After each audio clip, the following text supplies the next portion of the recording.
something fascinating, that if you count to the verses in the Bible, verse number 5,787, which parallels 2027, is the verse that says that the secret of the end is with me. Haloihu kamas imadi. It's a verse in Hazinu, in Deuteronomy, chapter 32, I think 34. Chapter 32, verse 34, and it says, the secret of the end is with me, God, and I don't tell anybody else. So God hid the secret in plain sight, because he's telling you a secret, and if you count the verses, the secret is revealed. But nobody counted it until recently.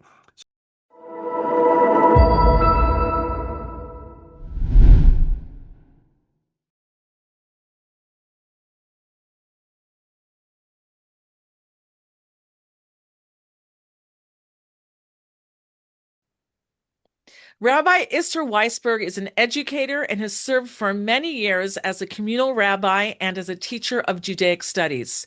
He's widely known for his expertise on end-time prophecies and Jewish eschatology. He's posted several of his lectures on YouTube, and he's here today to talk about the times that we're in right now with the Iran war, the worldwide demonization of Israel and the Jewish people, and the eerie feeling that World War III could be right around the corner and just break out at any time. So here to try to break things down and maybe make things clearer, to find out where we are in history, I'd like to introduce you all now to Rabbi Isser Weisberg. Welcome. Thank you so much for having me. So where would you like me to start? Yeah, where would you like to start? I'd like to first start because people are listening might question a few things. First of all, where am I getting my stuff from? And why am I spending so much time on this? So I want to just give a little introduction, because people who are familiar with Jewish law, with the Gemara, with the Talmud, with the Rambam, Maimonides, know that the Gemara says in Sanhedrin that you're not supposed to figure out when Mashiach is coming. The Kates you're not supposed to figure out, and the Rambam says the Kates is the end. The Kates, the end time. I just need you to translate for our. Okay, the end time. And the Rambam also says that he discourages anybody from spending too much time trying to figure out all the things that it says in the 24 books of the Hebrew Bible, as well as the Talmud and all midrashic sources. He discourages you from spending a lot of time on it, and he says for two reasons. First of all, our time is limited, so it's much more important for a Jew to spend time on how to live a Jewish life, how to live a meaningful life, how to do the Torah, the mitzvot, anything you need to know to live a successful, happy life, relationships, all these kinds of things that help a Jew live like a Jew, or a non-Jew, like a moral human being. And these are the things a person's supposed to spend his time on. And it's not really going to make you a better person if you know exactly how the redemption is going to unfold and what the wars of Gog and Magog, of Armageddon. It's not really that important. It's not really important to know exactly when Mashiach is coming, because when he comes, he'll come. Meanwhile, you have to do what you have to do. So the Rambam strongly discourages. And then he says something else. I also want to tell you, the Rambam says, is that you're wasting your time. Why are you wasting your time? Not only because there's more important things to do, but he says you're wasting your time because you're not going to figure it out. He says, I guarantee you won't figure it out. He says, everybody tried to figure it out. Even the sages of the Talmud tried to figure it out. He says, but even though the sages of the Talmud were very great rabbis, and they were mystics, and they had divine revelation, Ruach HaKodesh, and Nevuah, and all this kinds of stuff, this area of Torah knowledge, God really hid from them because it's not that important. So they themselves, the rabbis and the Talmud, didn't have clarity. And if they didn't have clarity, you're not going to have clarity. So don't waste your time. There's more important things to do. So the first question people ask me is, I'm spending a lot of time on this. Let me just tell you, when I started this, 35 years ago, the Lubavitcher Rebbe came out with something interesting. This was in 1991. And the Rebbe said that it's extremely important that people spend a lot of time studying all the prophecies about the redemption, everything the Gemara says, the Talmud says, the Zohar, and what it says at all the sources.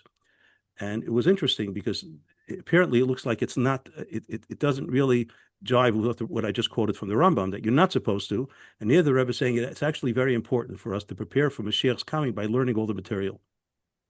So the way I understood it was, the Rebbe didn't say this clearly, but the Rambam says, you'll never understand this stuff, he says, until they happen.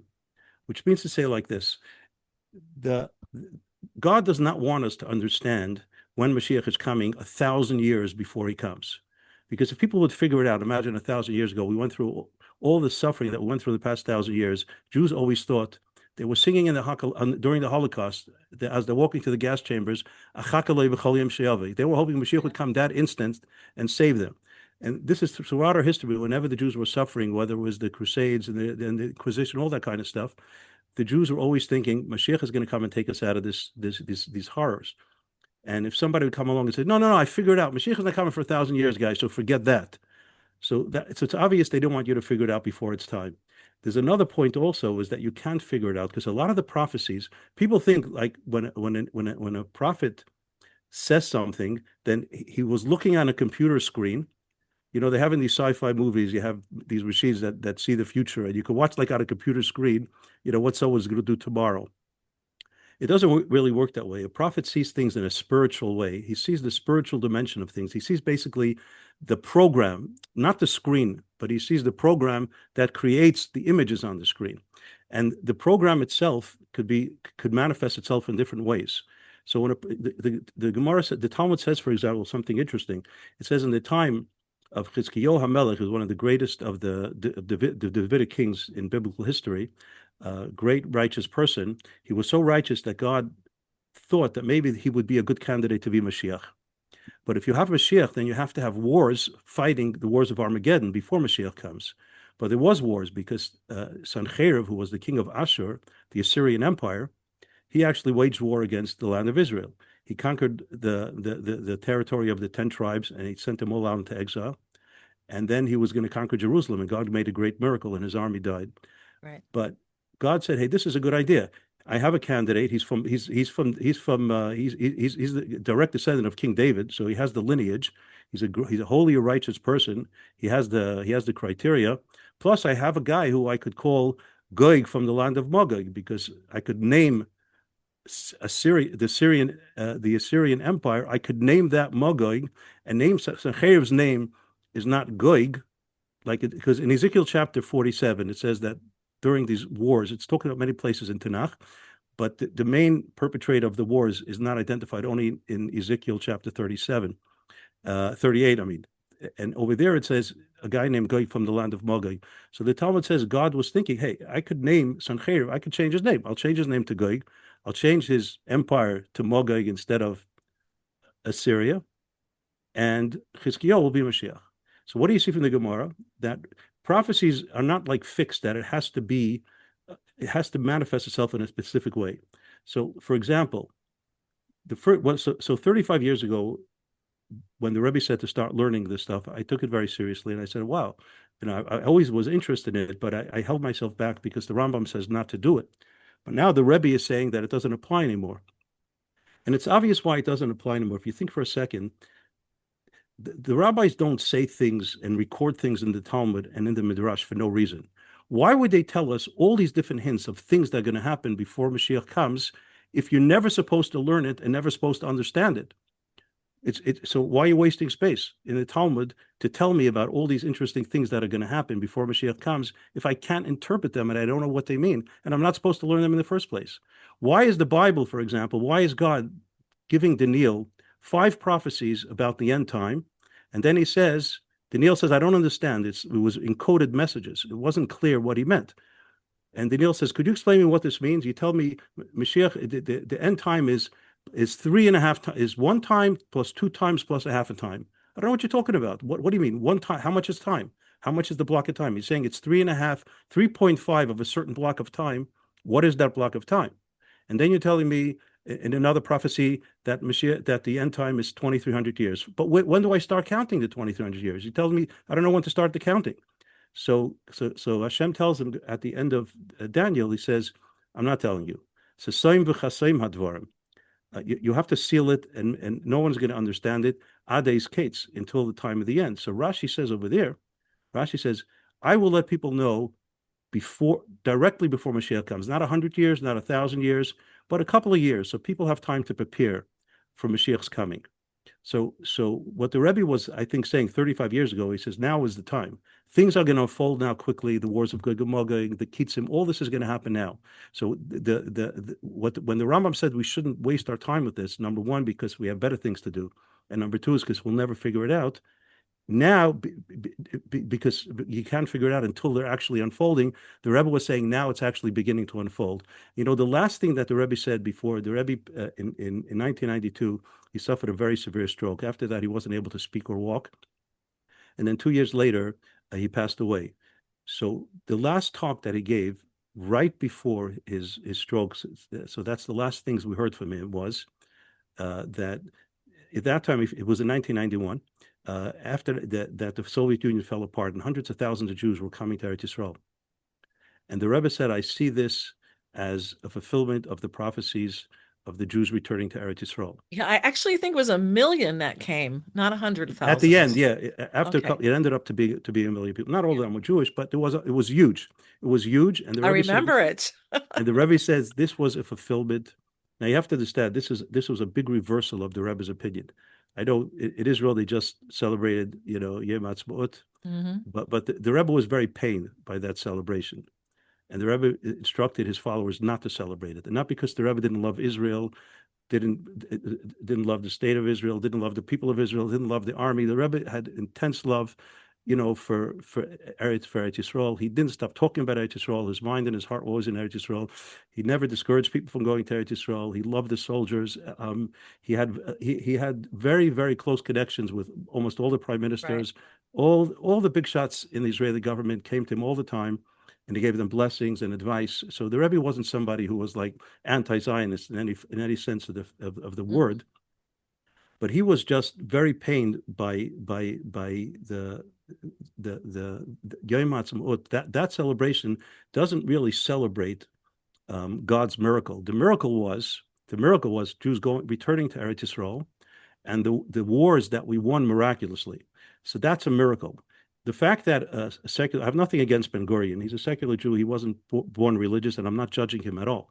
But the reality is he doesn't represent Judaism because he was not a religious Jew, and he wasn't really a believer, and he refused to put Hashem's name in the Declaration of Independence of Israel.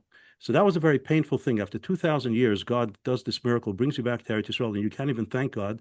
You're refusing even to mention His name, and that's very very painful. Somebody who has a very close connection to Hashem and sees this as a miracle, and you're denying him. You're saying, God, I'm sorry, I don't want you part of this thing, and I don't even want you mentioned in this founding document. After 2,000 years, you have brought us back, but I don't Mm. want anybody to know that it's you. I want them to think it's the UN or the League of Nations that allowed us to come back here, or Lord Balfour. These guys, that's what's mentioned in the Declaration of Independence. In other words, we're thanking them and we're not thanking God. So that's very Okay. painful. Okay. So I don't want to go I don't there. want to go I don't want off to go there. track. I don't want to go off track. But Okay. the reason why I said that is only because so the rebel was always afraid, didn't want to say about the fulfillment of biblical prophecies because that's going to confuse people. Like then that means the state of Israel is biblical prophecies, and then we should celebrate it. It's very confusing. So the reason why I'm stressing is because it was a big thing for the Rebbe to say, right, the last message that actually the redemption is beginning to unfold. And the fact that Jews are coming back to Eretz Yisrael, like in the hundreds of thousands, up to 1 million Jews are coming back, that's a biblical prophecy. And therefore the Rebbe said, as things are starting to happen, now we could study everything because the Rambam's restriction doesn't apply anymore. It only applied in earlier times before it's unfolding. As it's unfolding, to the contrary, we're supposed to learn all these sources to understand what are we seeing, because Right. there's a whole process, and sometimes it looks like there's setbacks. For example, what we're going through now, if you don't understand the sources, it sounds like what's going on. At first, we have, you know, terrible experience on October 7th, then terrible experience with the previous president of the United States. I don't want to go into that, but then you have this guy Trump, and he's coming, and he looks like he's a completely different, animal, and he's like he's siding with Israel and helping Israel, and doing what he can, and doing all these great things for Jews in America and for Eretz Yisrael. And now, but then he does things that are like now it seems like he's forcing Israel to, the ceasefire in Lebanon before we actually get rid of Hezbollah. He's telling Israel, no, you have to stop because I want to talk to the Iranians. What are you talking to the Iranians? It sounds ridiculous. The Iranians are monsters. What are you going to negotiate with Nazis? It's ridiculous. First of all, Mm. even if they sign everything you tell them to sign, they're not going to keep a word. Everybody knows that. You know Right. that. Hmm. Trump is very far from an idiot. He's an extremely bright person, and he knows who they are. Like, what are you doing? Why are you forcing Israel? And many times, like the 12-day war, Trump said, you got to stop right now. and he was screaming at them, and apparently he says he called in Tanyo, the planes were on the way, he said they have to turn around. All Right. these things in Gaza, like what is this crazy idea about your the board of peace and bringing in Turkey and bringing And the in Hamas Qatar. is still armed and the Hamas Hamas is is still in armed. power. They're in fully power. I mean, Israel controls half of the physical space, but all the people in Gaza are being controlled, and Israel's being, providing them with all the money and aid that they need. And Trump seems to be going along with this. Again, it's very hard to know between, behind the scenes what, between Trump and Netanyahu. I think a lot of times they play good cop, bad cop, and they really work together. But that doesn't matter. The bottom line is a lot of people are confused what's going on. And are we destroying Iran? Are we not destroying Iran? Is he gonna back out? When you understand the prophecies and you understand how everything fits in, it gives you clarity and it gives you hope, and it just encourages us more to realize that we're closer and closer to the coming of Mashiach. Right. So I just That want to say that the people today, at least that I speak to, they're impatient, just like kids in a car on a long journey. Are we there yet? Are we there yet? And people want to know, are we there yet? right. So that's one of the things that I think all these prophecies were given to us in order to be able to understand what we're going through. Now, the problem is that there are literally hundreds and hundreds of sources, and a lot of them seem to contradict each other, and it's very hard to make sense of them, and it's also very hard to sequence them because Tanakh, the 24 books of the Bible, is not written like a history book. A lot of times they're not in sequence. We have a general rule: ein mukdam u'meuchar b'Torah. Things are not in order in the Torah. It's not a history book. It's the sequence is it has to do with themes and not with historical sequence. So we don't know, and also a lot of times we don't know: is it a metaphor? Is it not a metaphor? Is it going to be fulfilled in a literal way or in a metaphoric way? Also, a lot of prophecies don't necessarily have to be fulfilled. This is a very important rule that a lot of people are not aware of, that any prophecy that's negative Negative. doesn't have to. Hashem could say, you know what, that was the original plan, but after everything we went through, I'm going to make it easier. So it doesn't have to be fulfilled. It's also hard because the prophet is speaking the language of his generation. So he's naming countries, for example, that don't exist anymore. So, for example, in the War of Gog and Magog, the only country that we could identify is Paras, because the name Persia has been the name of Iran. They changed it in 1935, but everyone knows that's Persia. So the name of Persia is from biblical times for thousands of years. It's Paras. It never changed, and it's the same culture, the same people. That's the only country. All the other countries, there's like 10 countries mentioned over there. We know more or less they were located. A lot of them were located in Turkey. It mentions Kush, Ethiopia, and it mentions Put, which is probably Libya. So, those countries were different countries, different cultures, different people that are now occupying those lands. So it's Right. hard. It's not always easy to take a prophecy and say, what does it mean today? Because it could mean that the prophet was seeing something spiritual. He identified it with an entity that was around in his time that's not around now. And now a different entity has spiritually taken the place of that one. So I wanted to ask you actually about Turkey because they had threatened a couple of weeks ago, I saw it in the news, to invade Israel. And we understand that the war of Gog and Magog, there's a possible invasion from the north, and that's Turkey or Russia, or we don't know. What do you have anything? Does Turkey play a role in here, really? What do you have to say? So let me start a little earlier. That's an excellent question. I just want to start a little earlier. So when I started my research, again, I'm doing this for a very long time, and I don't want to put down other people, but a lot of people they see a nice prophecy or they hear something, and right away they're putting it on YouTube, they're sending it out to all their contacts, and a lot of times it's taken out of context. And I like when people get excited. It's very nice, but a lot of times people, see a prophecy something, and everyone is quoting it. It's misunderstood. It's not talking about this, and it's taken completely out of context. Like, for example, I don't know if I got like from 100 people WhatsApps.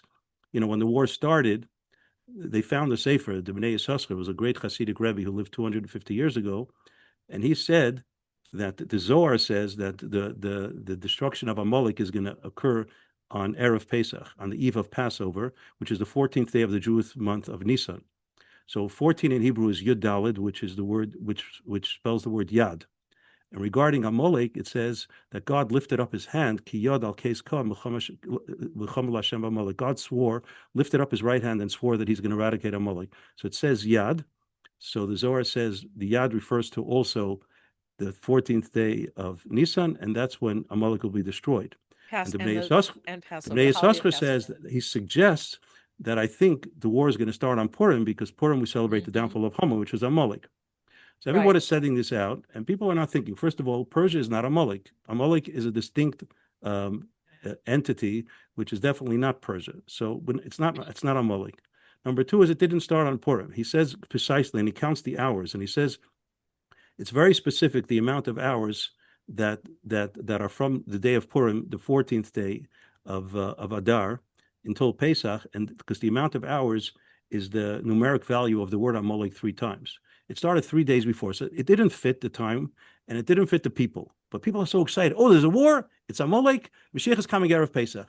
I had people call me, and they said, are you preparing to be makriv the Korban Pesach? You know, why aren't you in Israel? We're going to have Mashiach is coming out of Pesach. We're going to be makriv the Korban Pesach. It's beautiful when you get excited, but a lot of times you got to think, and there's so much to be excited about that's real. You don't have to go try to find stuff that is not real, that is not exact, that is taken out of context. So I spend a lot of time trying to figure out all this stuff. So can I insert a question here really quickly, only because it's just what you mentioned now.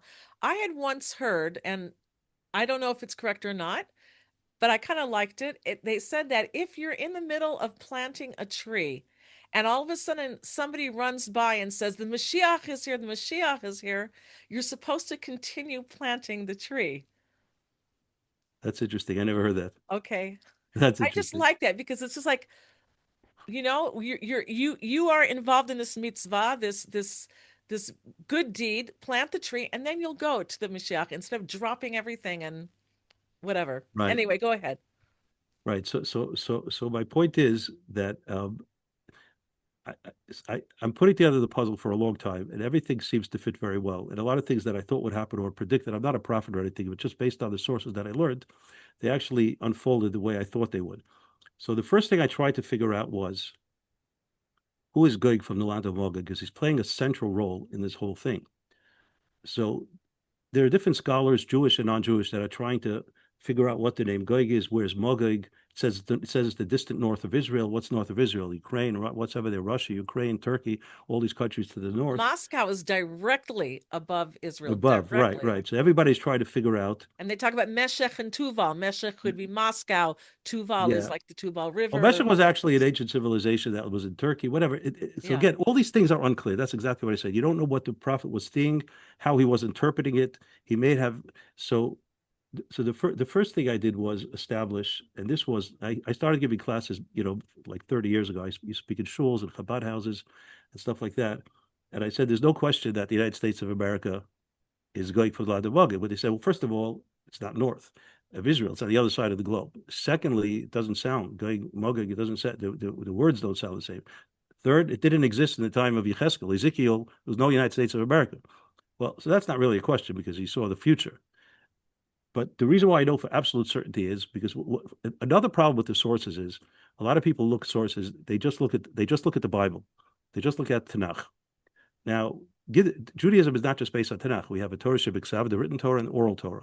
The oral Torah is very big, and it started like from the writing of the Mishnah, the Gemara. We have hundreds of different midrashim. Then we have the Kabbalah, the Zohar, the works of the Arizal. Then we have all the works of all the great Jewish scholars and mystics for centuries. So Yalkut Shimoni.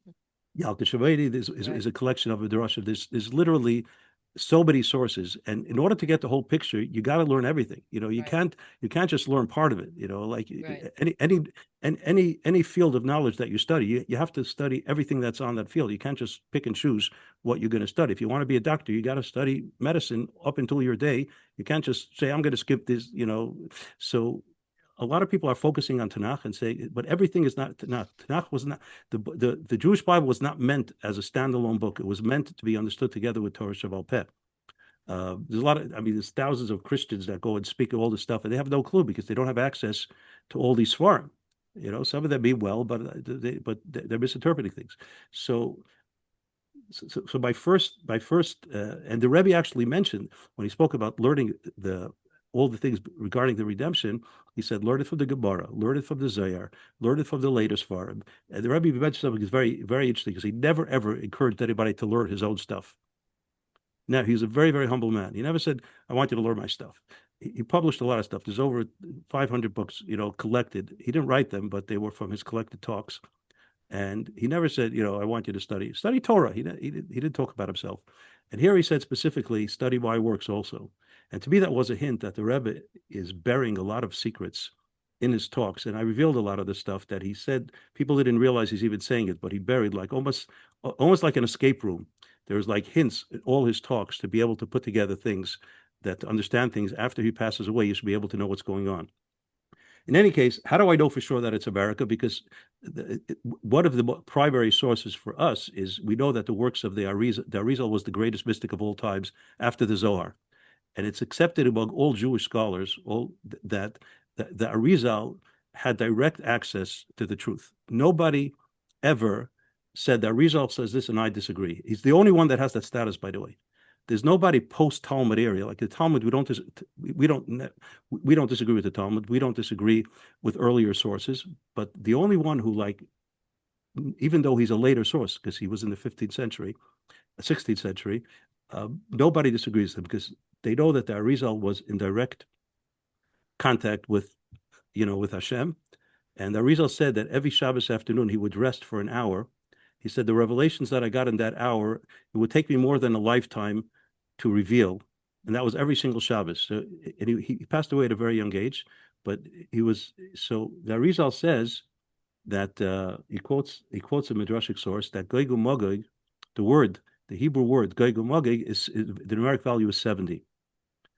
So the Arizal says that the superpower who controls the 70 nations, whoever that is at the time of the redemption. So if it was 100 years ago, like before World War II, it wouldn't have been America. It might have been Great Britain. There were times it could have been France. It could have been Spain. It could have been Russia. There were different times where there were superpowers. Sometimes there were two superpowers. For example, until 1991, that the Soviet Union fell apart, people thought that there were two superpowers. I mean, the truth is we see whatever, maybe it was just an illusion. America was always stronger, but the impression was there were two superpowers. After 1991, America is the undisputable superpower. So the Arizal says that you can't dispute that America is a superpower today. So then it's for sure Magog. You only have to identify who's Gog, and it took me a while to figure that out. Also, that Gog was not one person; it could be a series of people because it could be a presidency. In other words, the president of the United States could be called Gog, and it's very interesting because George Washington was the first president, and George and Gog share similar letters because in Hebrew there is no G, right? There's a Gimel, so you'd write George with a Gimel, right? It's spelled in Hebrew Gimel Vav Resh Gimel, so it has three of the four letters. It sounds almost like Gog. So maybe just like all Egyptian kings are called pharaohs, and all Roman leaders are called Caesars. So it could be that American president, so it's American presidency, or it could be that it's called Gog because it started with George Bush. So he was the first one. So a lot of times we have throughout Tanakh that you call something after the beginning of a family. Everyone is called after his name. So it could be since he started the whole process. So these were things but the fact that America was established. Now, what is the North thinks? It's very interesting. In the prophecy of Ezekiel, chapter 38, where it says that they're coming from the north, it says they're going to attack Israel. Hayeshev betavor haaretz, which Israel sits at the belly button of planet Earth. So what does that mean? A belly button is a center. If you look at the map, if you look at a globe, Israel is not exactly in the center. It's further north. It's not the center would be the equator. It's not. It's further north. It's like 30 degrees north of the equator. So what does it mean that it's the belly button? So then I realized what the prophet is. Again, they drop hints all over the place because it's not meant to be simple. So you have to figure it out. It means that you have to tilt the world and position Eretz Yisrael as if it was by the equator. So it's a circle. Really, up and down is all arbitrary because the world is just sitting. There's no up or down. Right. It's just convenience. We call up the Greeks, the first ones who decided to make maps, whether the Greeks, whatever, they decided that we have to decide what's north and what's south, or else you can't navigate. So we have to have a universal idea. Really, the South Pole could be the North Pole because in the universe there's no north and south. So the north and south was arbitrary, and also where to draw the line, what's the end of the north and what goes over, is based on the way the world rotates. But that's also arbitrary. That doesn't necessarily, just because it rotates, a ball does not have to rotate on its axis. So basically, I figured from that, if we move down Eretz Yisrael to the belly button, to the center of the world, so then the north encompasses Alaska, which is the United States. And it's interesting, Alaska only became a state in our times. So it seems like America did not have to be Mogog. But since Mashiach is coming now and America is the superpower, God made it, right, that America would purchase Alaska, and Alaska would be north, so that the prophecy could be true when it says they're coming from the north. Because technically, if you're coming from since Alaska is one of the 50 states, so America is really north of Israel. So this is one of the things. Could be. It could be. It kind of seems like a little bit like a stretch, but is this what you believe? Do you believe that America, being the superpower of the world today, takes the role of Gog? Is that what you're saying? Well, what I'm saying is, according to the Ari, he says clearly that the superpower at the time when Mashiach comes, it's beyond dispute that America is the superpower. Yes. I mean, especially now, you think maybe people will say, well, China is an emergent superpower, but the truth is, you see that all the stuff that the Chinese or the Russians gave the Iranians, all their air defenses. I think we can agree America's a superpower. Yeah, we could agree that all their military hardware is junk compared to America's stuff. I mean, Israel uses America's stuff. I mean, Israel and America are the strongest armies in the world, but also they have the best equipment. And they see, compared to American equipment and Israeli stuff, I mean, all the other stuff is second class. So according to the result, it's not what I just told you before about the North and Tavor Aretz. You know, you could disagree with it if you want, but I'm not disagreeing. I don't know. Okay, I'm listening to you. I just want to know where you are. I'm open to hearing everything. To be for religious Jew, whether you're Sephardi, Ashkenazi, Hasidic, non-Hasidic, everybody knows, like the Arizal is somebody who is in a category of himself. You don't disagree with him. In fact, it's interesting that people thought there was so in the time of the Baal Shem Tov, there was a dispute between the Hasidim and the non-Hasidim. And somebody let out, so I don't know who it was, but somebody let out that the Gra, the Vilna Goy, the Rabbi Yoel of Vilna, who was the greatest Talmudic sage of in that time, that he doesn't respect Arizal because he argues on him sometimes. So his student, Reb Chaim Volozhiner, who was his primary student of the Goin, he wrote a whole essay about this, and he was furious. And he said, "Do you know that my master, the Goin of Vilna, if he would learn the Arizal, he would fast sometimes 3 days in a row, that God should give him the wisdom to understand the holy words of the Arizal." He held Arizal in enormous esteem. And the reason why you think he's arguing is because sometimes they're talking about different things, and it's not really an argument. So even he insisted that it's out of the question to say that anybody, Hasidic, non-Hasidic, the Arizal. So what I'm telling you is, if the Arizal says that Magog is the superpower of the day, then that's the end of the story. So you're of the belief that America, being the superpower of today, is currently playing the role of Gog. Yes, yes or no? Yes.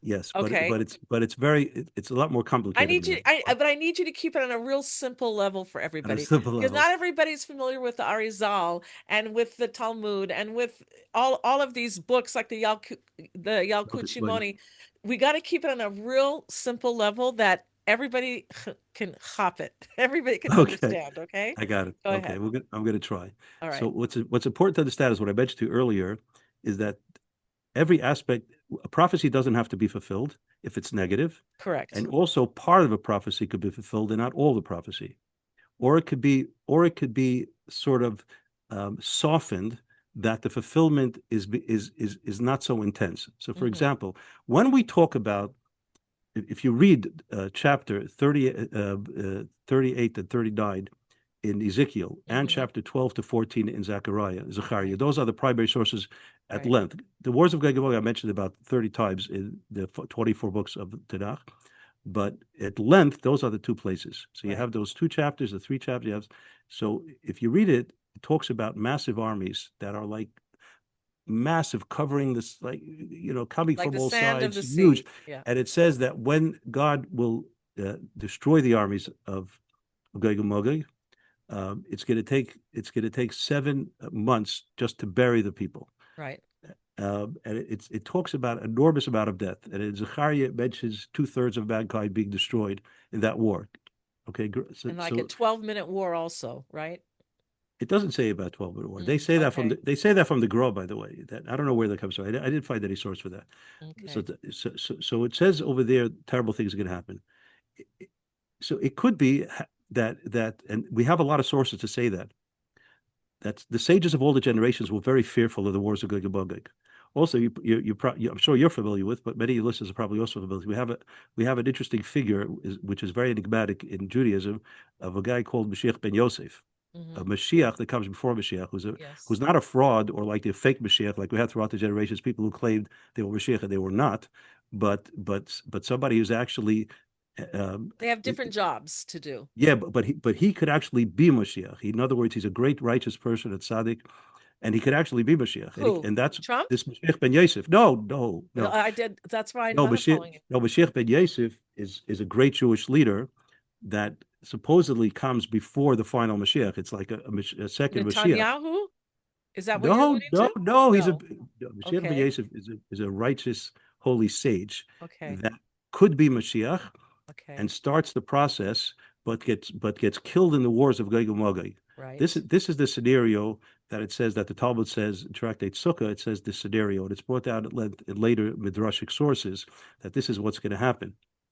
So it says that the great sages, the Arizal writes this, that all the great sages and mystics, they were terrified that right before Mashiach comes, there's going to be this terrible war, and it's going to be so depressing, and Jews are going to give up, and there's going to be so much suffering, and a lot of Jews are going to die, and the Mashiach, who Jews believed a certain person, and he was a very righteous and holy Jew, and he gets killed. Imagine that Mashiach comes, then he gets killed. Like wow, like it's crazy, and they wanted to save Klal Yisrael, the Jewish people, from that traumatic experience. So what they did is they prayed and prayed and prayed that God reverse it or at least tone it down.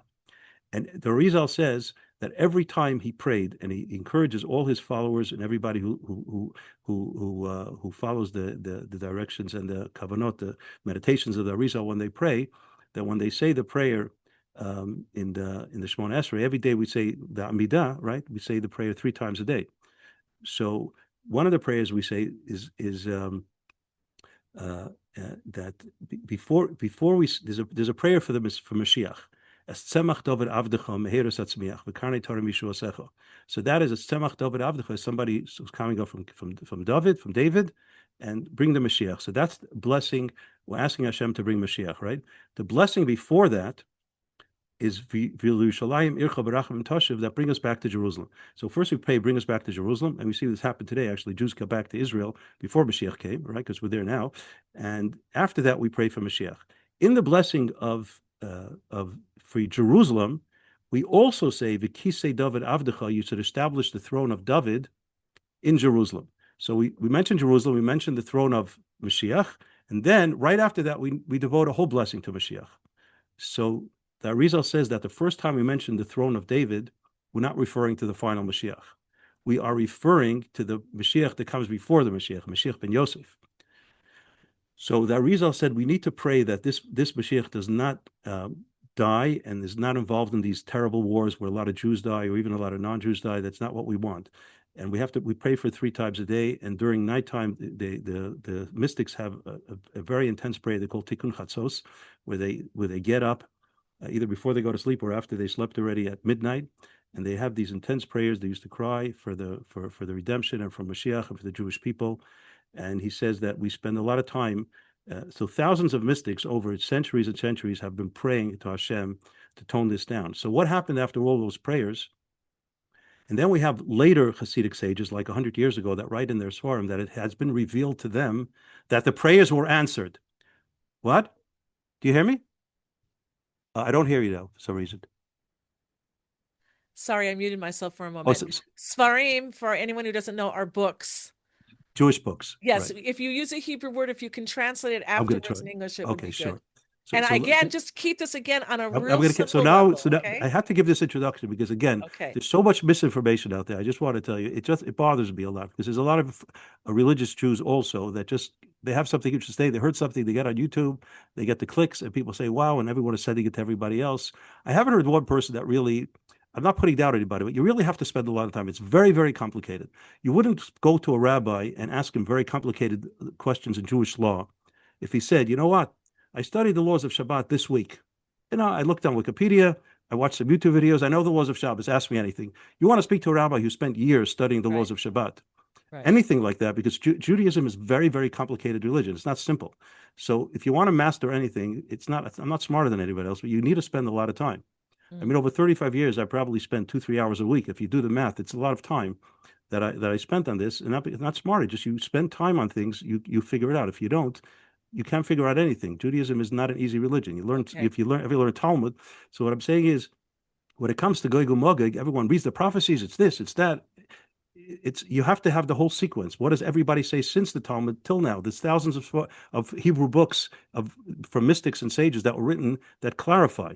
So one of the things is that this war has been greatly toned down to the extent that America's war against Israel until Trump, let's say until today, I'm going to get to where we are today. When you say America's war against Israel, America has been like fighting a secret war, like a under. It's not very secret because America, since President Trump, America has done everything in its power to limit Israel's winning. Israel's power. In other words, not to destroy Israel, God forbid, to weaken it. And they're not Nazis. And I don't want to.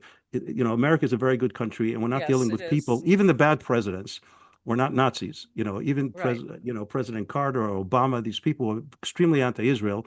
I don't really think in their hearts of hearts, they want. Okay, but basically, you mean that America's posture from day one, from when Israel declared independence, right? So, first of all, America was not the first one to recognize it. Truman did not recognize it for another year. Russia was the first one to do it. So it's interesting. Stalin was the first one to recognize the state of Israel, which is kind of insane.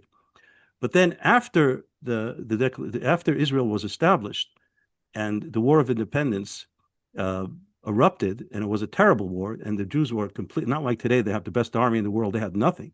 They were fighting basically with their bare hands and with some arms that they were able to get thanks to Russia through Czechoslovakia. America said, we're not sending you one bullet.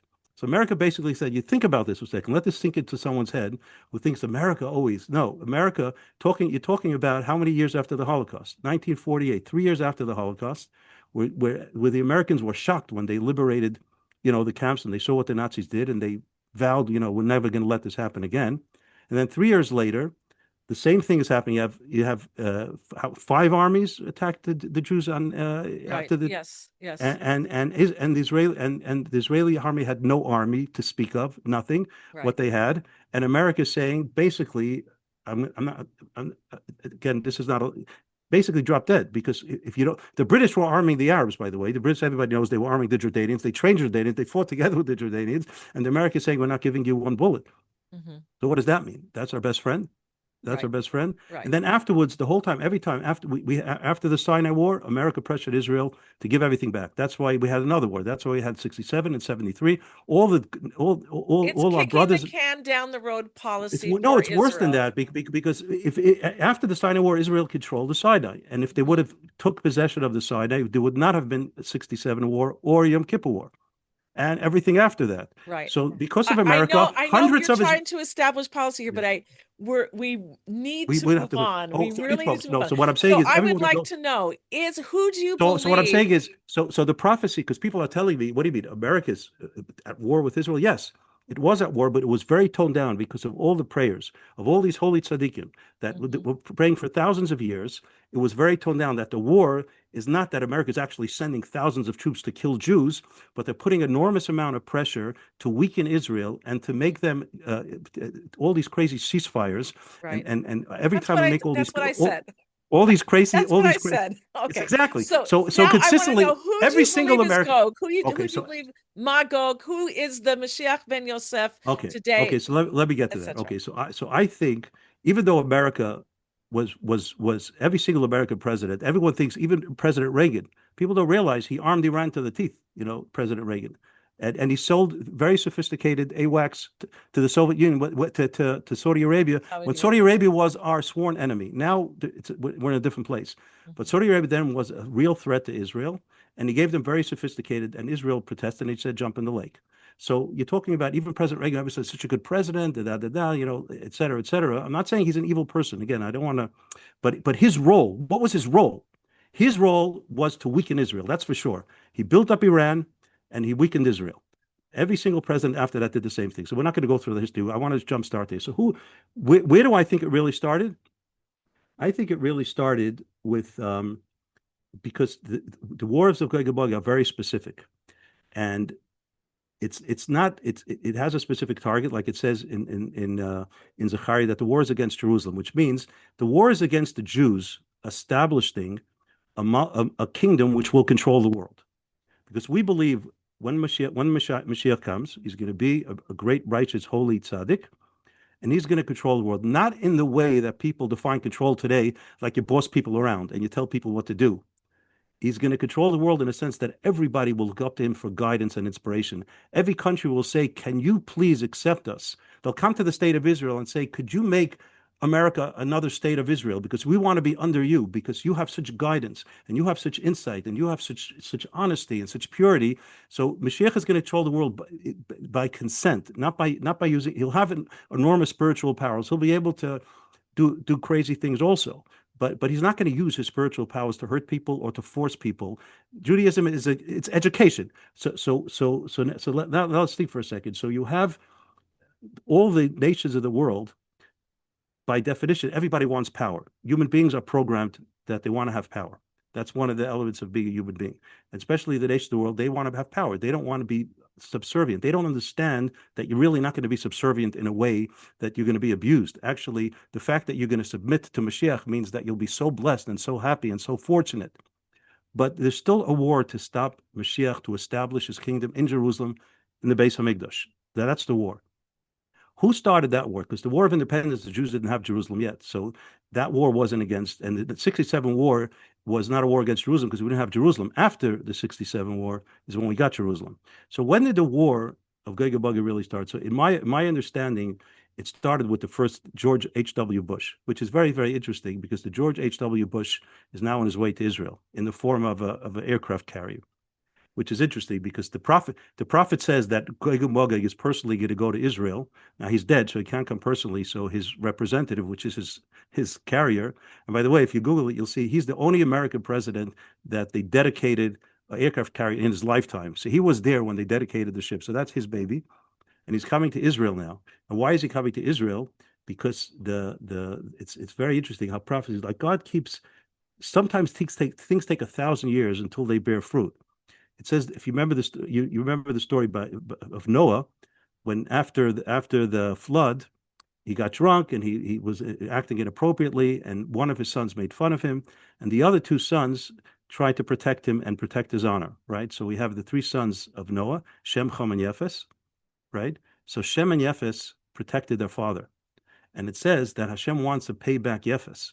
Now his Yefes descendants is going to be going to be Gog from the land of Magog, but he's going to be a person who's fighting against the Jews. So how do I pay him back? So Rashi actually says this in Chumash, in Parshas Noach, in the Torah portion of Noah. So Rashi, the most important biblical commentator, says that because what you did, Yefes, thousands of years from now, I'm going to pay back one of your descendants, and even though he's going to be killed because he's waging war against Israel, I'm going to let him. It's a big merit to be buried in Israel. Like a lot of people, it's great. A lot of people, even they die in America. They have themselves. They ship them to Eretz Yisrael. It's a great merit. It says the people who are buried in Israel, when they get up, it's going to be quick and harmless and seamless. So he's going to come to Israel, and we're going to give him the honor of being buried there because of what his great grandfather did. So this honor now is extended to George H.W. Bush, who is going from the land of Magog. in the sense that now he's coming to Israel to help the Jews instead of fighting the Jews. This aircraft carrier is coming to fight Iran, which is the enemy of the Jews. So let me just answer your questions. I believe that the wars of Gog and Magog started when the Rebbe said that the redemption is starting in 1991, when you had this mass influx of Jews returning to Eretz Yisrael from the Soviet Union. So when the redemption actually starts, that's when the wars of Gog and Magog kick in. And that's the president. Sorry, there's something I don't understand. How is Yefet George Bush? Because what I understood was Yefet was either Greece and or the Orient area, and Esav is America, which is part of Shem. Okay, so that's So a how very does good that question. work out? Okay, so that's an excellent question. So that's another area what I mentioned in my introduction that people could get confused, because a lot of times prophecies are not talking about physical entities, but spiritual entities. For example, we consider Edom, Rome, as a descendant of Esav. Historically speaking, it's very hard to link the two because the land of Edom was in Jordan. It wasn't in Rome. We have no historical record of Esav establishing Rome. It's a completely different part of the world. And the nation of Edom seemed to have ceased to after biblical times. We don't hear of that they even existed anymore. It looks like when Sancherib came, he took over the whole Middle East and he moved all the peoples around, that they ceased to exist as a people. And yet we say it's Rome, and then we say it's not Rome anymore because Rome metamorphosed into the Christians and the Christians into Western societies. And now basically Western society is Rome, led by the United States, which is the leader of Western society and the superpower of the world. So these are all metaphysical. So that's just to answer your question. So we'll pass over. Yefes is a metaphysical being, which is represented, even though the Gog and Magog is from Esav, but spiritually speaking, they are also they have the spiritual DNA of Yefes in them. So that's just to answer your question. Spiritual. So let's just identify. After, if you remember what happened then, so George H.W. Bush, this was pretty. If you think of it for a second, it's kind of despicable what he did. There was the Iraqi war was going on, right? So he decided he's gonna wage war against Iraq, right? So because they invaded Kuwait. Right? Yes. So then he tells the Jewish people that I'm building an alliance with the Arabs, and Arabs don't like Jews, right? So therefore you can't be part of this alliance, even though Iraq was an enemy of the state of Israel also. So the Jews would want to participate, right? So he said that I can't have you participate because it's going to offend my Arab allies. Right. So in other words, we had to sit it out. We had to sit it out, and we had to absorb 39. I was here when that happened. I remember. Oh, you were there? Okay. So if you remember, George Bush told the Jews, "Don't worry, we're going to get all the launchers." If you look at the history afterwards, they didn't get one launcher. They didn't stop anything. The Americans did nothing. They didn't have the technology or the wherewithal or the capabilities. They did nothing. They sent a few batteries that were not so effective. Most of the missiles came through, but miraculously, it's crazy that nobody died. He said that was crazy. But what did the first Bush do? So he tells Israel, you can't protect yourself. You're telling a sovereign nation, someone is firing missiles on you and you can't fire back, which is disgusting. Right. After that, instead of rewarding Israel, he says, now that I beat you up and I put you in your place, I'm going to step on you further. I'm using these very strong languages because people have to understand what he did. So he said, for example, I want you to be always under threat of war and of terrorist attacks, that you will be terrified. I'm reading into this based on my understanding of prophecies, that you will be terrified to build the Beis Hamikdash. He didn't say these words. I'm talking metaphysically. Beis Hamikdash is the third temple. The third temple on the Temple Mount in this old city of Jerusalem. Now, how do I stop you from doing that? If it becomes so dangerous for Jews, because if we build a temple, there's going to be terrorist attacks all over Israel, and there will be hundreds of thousands of terrorists living in Israel, and Israel is a tiny country. Look what happened at October 7th. Just had one mob from Hamas. Imagine if all the people in Yehuda and Shobrod. I mean, you know yourself what's going on over there. It's crazy. I think that you're saying that George Bush is Gog. So this is what he did. Today he's coming in the guise of a ship. He told Shamir. Yitzhak Shamir, Yitzhak Shamir said, Yitzhak Shamir, Israel needed a ton of money then. They weren't so rich like they are today, because absorbing hundreds of thousands of Jews, they need jobs, they need houses. They're not going to make money for a few years. It's a ton of money. And Israel wanted to treat them nicely, give them apartments, give them jobs, give them clothes, give them schooling, fortune of money. So Israel didn't ask for gifts. Israel is not a schnorrer. We don't ask for gifts. We don't want your money. We have people who are willing to lend us the money. And Israel never, ever defaulted on a loan in its history, never a day late on any loan they ever took. The people who the countries who are going to lend us money so we could absorb our brothers and sisters who finally are free from behind the Iron Curtain, we need you just to sign that you're guaranteeing it. And you'll never have to pay any money because we pay all our debts, and we pay our debts. So they weren't asking for that much. And the first Bush, he said, no, I'm not giving you a penny. Basically, jump in the lake unless you agree to the Oslo Accords, which is a euphemism for having the PLO in your backyard, in Gaza, in Yehuda and Shomron, so that there'll be hundreds of thousands of terrorists in your backyard. And if you ever dare to even contemplate of building the third temple, it will be so dangerous that you'll back down. This is what was happening. So he's the first one. He's attacking Jerusalem. So the attack, it's very interesting. In the attack that Zechariah is talking about of this massive armies of Gog and Magog coming to Jerusalem was fulfilled in a very toned down way, because America didn't send its armies, but it used its pressure to force Israel to bring in terrorists in its midst. So that was the first one. I just want to tell our listeners, Zachariah is Zachariah. in case you didn't figure it out. Okay. Keep going. I'm going to try again. So we want to try to condense because we'll condense it. Okay. So I believe, from the time of the first Bush, and then you had the second Bush, and then we have all the other presidents in between. So we had President Clinton, right? And then we had Then we had Obama and Biden, all these presidents, and even Trump 45. Because people don't really get this, because as the war of Gog and Magog, it became so subtle now that a friend of Israel, which is Donald Trump in his first term, was definitely somebody who liked Jews and liked Israel. And he did a lot of stuff. He moved the embassy, did other stuff, right? He did Golan Heights. Golan Heights. He did a lot of good stuff. Right. Nonetheless, when Netanyahu finally wanted to do something, it takes him a long time to do something because he's whatever he is, he doesn't rush to do things.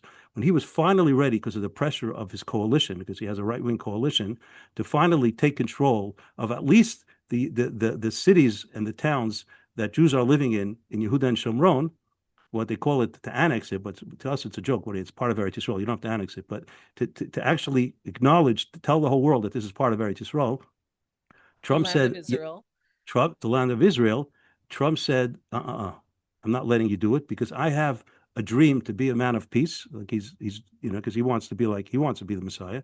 And he says, and if I want to bring peace, then I need to get the Gulf states. And the Gulf states are going to be furious if you do that, so they'll never do the Abraham Accords. So basically, as Trump was about to do that finally, because he was under all this pressure to do it, or maybe deep down in his heart, he always wanted to do it. I'm not going to psychoanalyze him. But the bottom line is, Trump said absolutely not. So Trump stopped the Jews from really taking control of Eretz Yisrael. So I believe Trump won. It was still part of this coalition of Gogs, this group of Gogs from George W.H., the first Bush, right? Until Trump won, every single American president was trying to do stuff, put things in place that Eretz Yisrael will never be able to build a base of English, because it will be too costly. There'll be too much. It will be too scary and too costly. And we know in the Torah, even though following the commandments are very important, there's very few mitzvahs that you have to put your life at risk to follow, right? To desecrate the Shabbos, you desecrate the Shabbos in a minute to save a life, even if there's a small chance of saving a life, right? There's only very few mitzvahs, like worshiping an idol or killing another human being, or sexual crimes, that you have to give your life for. Now, building the base of English is not one of them. So let's say we have a chance to build a base of Mikdash, but then the reality is that it's going to cause the death of Jews, because there'll be like terrorist attacks all over Israel. You're not allowed to build a base of Mikdash. That's just the way it is. So they were all putting this into place. And I believe that the reason why there was Trump won, and then there was Biden between, and Trump 2 is not the same as Trump 1. And that's why there was an attempted assassination in between, which symbolically killed the first Trump.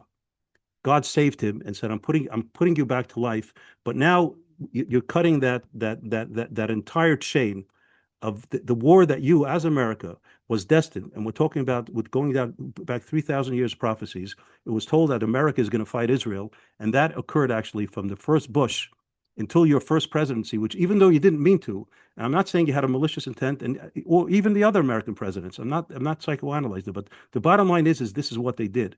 And metaphysically, this is the reason they did it, even though they might have done it on a physical plane, might have done it because they wanted to have alliances with Arabs, whatever the reason is. So now Trump it's over. So that Gog from the land of Magog is dead. It's finished. He doesn't exist anymore. This new Trump is the next phase of Esav, is what we see in Chumash, in the Bible. It says that after when Jacob took the blessings, he kind of stole the blessings. So Esav was furious, and Esav wanted to kill him, and he actually sent his son Eliphaz to actually kill Jacob. And Eliphaz had too much respect for his uncle because he liked Jacob. He didn't kill him. Jacob gave him all his money and said, "Tell your dad that it says in the Talmud that if you take someone's money, it's like you killed him. So technically, you fulfill the mitzvah of keep." Yeah. So you fulfill the mitzvah of listening to your father, but you didn't kill me. So then 20 years later, he spends his time as love and gets married, builds a beautiful family, marries these 4 amazing women, and they're the mothers of Israel. And then he has the 12 tribes. And then he comes back, and then he has Yosef. Yosef is the one who's destined. Remember, mentioned Mashiach Ben Yosef. So Yosef is the one who's destined to be the one who could fight Esav. That's why it says in the end of the book of Obadiah, the house of Jacob will be a fire, and the house of Joseph will be the flame, it says, to devour Esav. So now Yaakov is coming back, and he's armed with Yosef, so Esav can't harm him, and he's afraid Esav is coming with a big army, and he's afraid Esav is going to wipe out his whole family. And instead, Yaakov sends him gifts, and he appeases him, he bows down to him, and Esav gives him a big hug. And the sages say that was a real hug, that wasn't a fake hug. He was saying, "Oh, you're my younger brother. Why do I want to hurt you? I want to protect you. I see you're not a threat to me at all. You're not a threat to me. You show me respect. You give me gifts. You're not trying to take anything away from me. So why do I hate you? In fact, I love you. You're my brother. You're my kid brother, and I want to protect you. In fact, I'm going to give you soldiers from my army to protect you because Israel is not so safe over there. You see what happened to Dinah right after that story in Shechem. It's not so safe. Could you allow?" First, he invited him to come. He said, "I have a beautiful land in the land of Seir, which was in modern day Jordan. I have a beautiful estate. You could come, be my guests. You could live lavishly. I'll take care of you. I'll feed you. I'll take care of you." So he's offering his younger brother, instead of killing him, "I'll do whatever you want for younger brother because I love you." And then Yaakov says, "No, I want to stay here a little, whatever." And then he says, "Okay, let me give you my soldiers to protect you." Yaakov says, "Okay, I'll pass." But this is a different Esau. Like now you have the Esau who doesn't want to kill; he wants to protect his brother. And this is not the Gog who wants to destroy Israel. This is the Gog this is the new Esav. So Trump now has broke that pattern. Gog from the land of Magog is gone, is dead, is finished. I mean, not that the presidents are not dead, but we've finished that time period. But now we're in a different phase, and the phase we are now, this war with Iran. It was 6 years ago when I first started putting out videos. It was one of my first videos.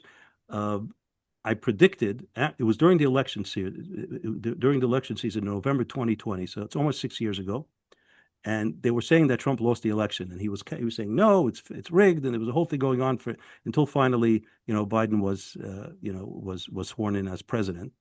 So I said over then that whether or not he's going to win this election, there's no question that Trump is going to be back in the White House, because I predicted. In one of my videos,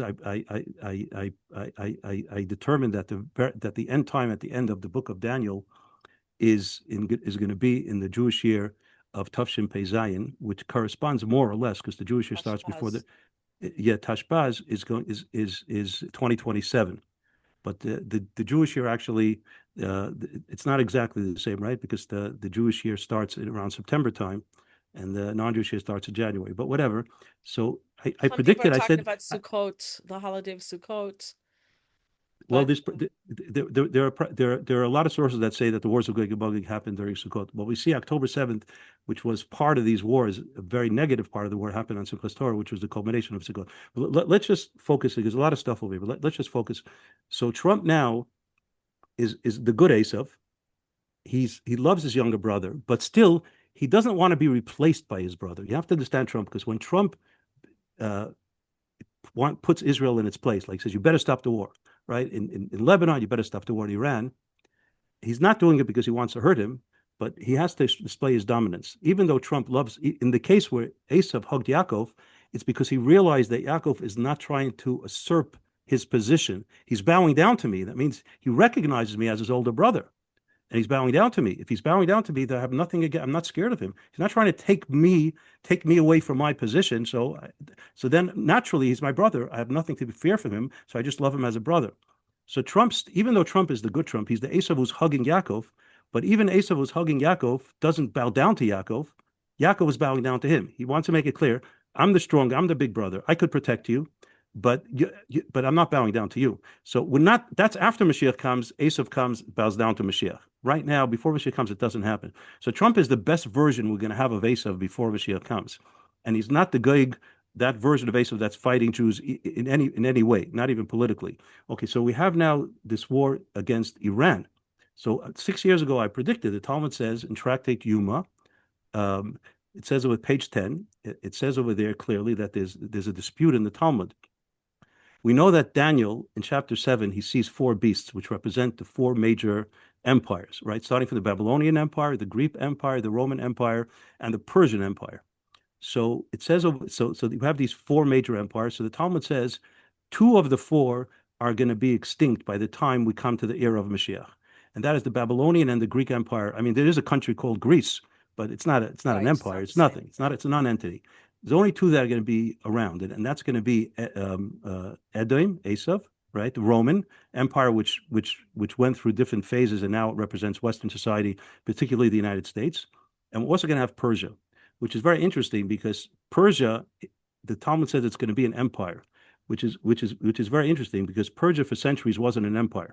The Persian Empire was taken down, right, by the Greeks, right, and then the Greeks took down, and then the Romans down. But Persia as a country always existed. Nobody was ever able to conquer. Very short periods of time, just a few years. Over the whole history of millennia, no one was ever able to conquer the country of Persia. It wasn't an empire anymore, but it always held its ground. Nobody was ever, very rarely, and only for a short period of time. Right now, we see, for example, for some reason, in 1979, this Moshiach comes to Iran, and he says, I have to build an empire to destroy Israel. Israel's 1,000 miles away from you.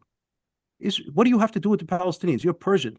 You know, like the whole Palestinian myth, none of the Arabs believe this, by the way. The only ones who believe it is lefty Jews.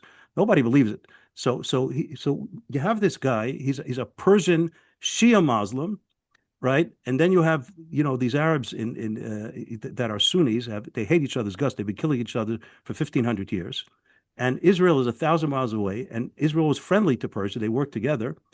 And now he decides, you know what? I'm using all my resources, everything I have, 99% of all my income is going not to my people, not to have a thriving economy, not to help my people, but in order to build what I need to destroy Israel. Missiles, nuclear, proxies.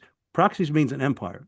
An empire means you control people outside of your border. So I need proxies because I need to be an empire. Why do I need to be an empire? Because metaphysically, the Talmud says that there has to be a confrontation between the Roman Empire and the Persian Empire. So Persia has to be an empire. So he doesn't know what he's doing because, by the way, I mean, this is pretty obvious. Even Trump, obviously he's a real person, but as far as his role in geopolitics, especially in connection to Israel, he's basically just like an avatar. In other words, he's just doing what the forces in heaven are telling him to do. He's really not an independent actor. So neither was the Ayatollah. So he was told from the forces above that you need to make an empire to destroy Israel because it's predicted that at the end of days, you're going to be the primary enemy of the Jewish people. And it's very, very interesting is because he was singly minded.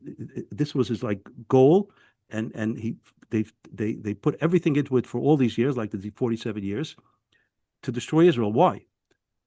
And the answer is because that's what they're being told. It's very interesting that the Persian Empire was the nicest empire to the Jewish people. We're all familiar with Cyrus. We're all familiar with Darius. If you read the book of Ezra and Nehemiah, you will be shocked about this guy Darius, the king of Persia. He tells everybody, right? And but he wasn't brought up by a Jew, by the way. Don't think he was was wearing a strimal. He was brought up as a Persian. So this guy is saying, not only he's telling the Jewish people, I'm demanding from you, I'm telling you, not you have permission to build the second Beis Hamikdash. You must go build a Beis Hamikdash. And he's telling the Jews, go build a Beis Hamikdash. And unfortunately, only 42,000 Jews, only listen. Millions of Jews stayed behind. Okay, that's it. So he's saying, build a Beis Hamikdash, and he issues a decree. He says, if anybody stands in the way of the Jewish people, any nation, because he's a Persian empire, superpower of the world, anybody dare stand in the way of the Jews for building the temple, they will be put to death. He says, I will knock down your house, take out the largest beam. You can read it. It's in Ezra. This is what he says. Imagine a non-Jewish king saying, anyone stand up to the Jews, I'll knock down your house, take out the largest beam, and hang you on it if you dare stand in the way. Also, he sent gold and silver. Obviously, all the vessels that Nebuchadnezzar stole from the temple when he destroyed the temple, he gave them all back, but he gave him gold and silver and animals for sacrifice. It was crazy what this guy is. So these guys are great. They love the Jewish people. But the question is, Daniel saw him as a fierce animal that wants to devour the Jews. All the four beasts were animals that were fierce animals that want to devour the Jews. And here, what happened with Persia was that this bear, right, is not only not devouring the Jews, he's doing everything possible to help the Jewish people. I just want to say that Persia is symbolized by a bear. A bear, right? So the second animal. For people who don't know. So open up, if you're listening, open up, Daniel chapter 7, and you'll see when Daniel sees the bear, he says something interesting. He sees this ferocious bear coming out of the water. All these animals are emerging from the water, probably the Euphrates, and he sees this bear, and he hears a voice, "Eat the flesh, eat the flesh." And then Daniel says, but the bear is standing paralyzed. It's not moving. It's standing on the side. It's not moving. And this voice is saying, eat the flesh, and it's not responding. The commentaries are really puzzled what's happening over here, but I'll tell you the interpretation is that this bear was destined, like all the four animals. The reason why we're in Galut, right, is to bring out the best in us. Exile. Exile. The reason why the Jews were exiled from the land is to bring. God doesn't just punish people; God educates. So it's all the experience that we had throughout the generations, standing up to these different empires, brought out the strength of the Jewish people. The reason why the Israelis today are so strong and they have such resilience and they have such mesirat nefesh, to give their lives. And you also have kids in the army. Where does that come from? That comes from thousands of years that the Jews were able to stand up and withstand the most difficult and trials and tribulations. So we're a very, very strong people. Am Kishei Oraf. We're very, very strong people, and we got that from our forefathers. So they have a shlichut. They have a mission. These four animals are really, we don't believe in Satan. Everything is God. So the people that punish us is for a reason. God is sending them. So God sent these four animals to punish us, to bring out the best in us. But this bear is being told from heaven, go punish the Jews. Eat the flesh means go devour them. And it's frozen. It doesn't do it. Why isn't it doing it? So most of the commentaries, I didn't see any commentaries that picked up on this because it doesn't say it explicitly in Daniel. But if you look in Daniel chapter 10, it actually says what happened. You have to read a little between the lines, but it says what happened is the Malach, the angel Gabriel and Michael. So there's two great holy angels that help the Jewish people. One is Gabriel, and the other one is Michael, right? It says that these animals were every nation has its guardian angel, the spiritual force behind that empire. So we call it the Sar, the spiritual king of an empire. So he says over there that the Sar of Paras, okay, the spiritual power of Paras, which is giving the command. Paras is Iran. Go ahead. It's Persia, is Iran. So the spiritual force in heaven of Iran is giving commands down to this bear and saying, you're in this stream, it's saying, devour the Jews. And in Daniel chapter 10, the angel Gabriel comes to Daniel and he says that me, together with Michael, the other angel protector of the Jewish people, we are holding him back. We have him basically in a bear hug, okay? We have this bear in a bear hug, and we're not letting him do it.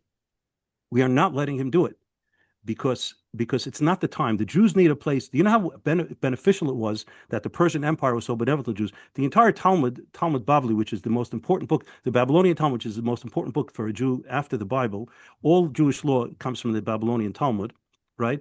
It was written in Persian Empire. We say Babylon, but Babylon then was part of Persia. It was written in the Persian Empire because the Jews were able to thrive, build yeshivot. They were able to thrive for centuries in Persia and build up this entire corpus of Jewish law, which is our survival. The Torah is our survival, and it's because of the Persians. So the Persians really, not only that they helped build the Beit HaMikdash, they also helped create the Talmud. So why are they doing it? So the angel reveals to them not because the angel wants to, but we're forcing him to hold back. We're not letting him get involved to hurt the Jewish people. To the contrary, God wants them to be nice to the Jews. But you have to understand, for 2,500 years, this bear has been shackled, and it's full with rage for 2,500 years. I have a mission to devour Jews. This is my godly mission. This is my mission. And these angels are not letting me do it. And he's trying to break out of their shackles, their bear hug, right? For 2,500 years, since Daniel saw that vision, 2,500 years ago. And then that's how so Iran emerges now. This Iran emerges that starting in 1979, they emerge. And now they're finally going to do their shlichut. And what's very interesting is that the beginning of the chapter 12 in Daniel, where it talks about the end times, it says there, Ube'es hahi yamoid Michol sar hagadol. At that time, Michael, the angel, the great powerful angel that protects the Jewish people, will be held back. And the interpretation is that for 2,500 years, these two angels are holding back Persia, Iran, the spiritual forces of Iran, from allowing them from fighting against the Jewish people. They're holding them back. And now it says the time has come that they have to fulfill their mission. And the angel Michal says, I can't hold him back anymore. For 2,400 years, I have this guy, in a bear hug, and now I have to set him free. And that's when Iran started becoming extremely aggressive. And that was October 7th, which was Iran finally fulfilling its mission. It was supposed to be much more devastating. Right. How do I know it's more devastating? Because that verse in Daniel, which I quoted at the beginning of chapter 12, says that when Iran finally attacks, it will be a time of suffering for Jacob, for the Jewish people. It will be the greatest suffering from from the day they became a nation. We became a nation over 3,000 years ago at Sinai, right? Or maybe when Abraham was chosen over 4,000 years ago. So it's going back a long time. You imagine how much suffering we went through, especially the Holocaust. Everything we went through, the destruction of the first base of English, first temple, the second temple, each time over 1 million Jews were murdered, first by the Babylonians and then by the Romans, and the Crusades and the pogroms and all that stuff. And he's saying this is worse. So it was predicted that at the end of the day, this bear will finally be free and unshackled and be able to, express its wrath against the Jewish people. And it will be so terrible that it will eclipse all our suffering. Now, October 7th was horrible beyond imagination, but it did not eclipse the Holocaust. It did not eclipse the destruction of the first and second Jewish Commonwealth. It did not. So how terrible and tragic it was, it doesn't come near to what it could be. So Zechariah actually maps out, and he says hostages. We had 251 hostages, right? Zechariah says that event was predicted in Zechariah chapter 14. And it says they will conquer half the inhabitants of Jerusalem and they will violate their women. Now, I don't know how big Zechariah thought Jerusalem will be, but it's hundreds of thousands. It's not, half of them there would be 100,000 hostages, not 251. So you understand that the event that was supposed to happen was a massive event, conquering Jerusalem, putting half of its inhabitants as hostages. Who knows what else is going to go on there? And it's going to be the worst thing we ever experienced. And thanks to all the prayers of all the righteous people and all the merit that the Jewish people have of everything we did over the generations, it was toned down. It's still tragic and horrible, but toned down, 100 times or 1,000 times less than it was supposed to be. So right now, we have the new Trump, the Trump who is post Gog and Magog, who is the brother of Yaakov and hugging Yaakov and saying, Yaakov, I love you, I'll protect you because I'm your older brother. He's not ready to say I'm bowing down to you, but I'll do everything I can for you. People don't understand. Trump has also a mission. Besides his mission of the earlier mission that the American president has, which is over now, to make Israel less secure, he has to bully Israel because he has to show who's boss. Because we're still in exile.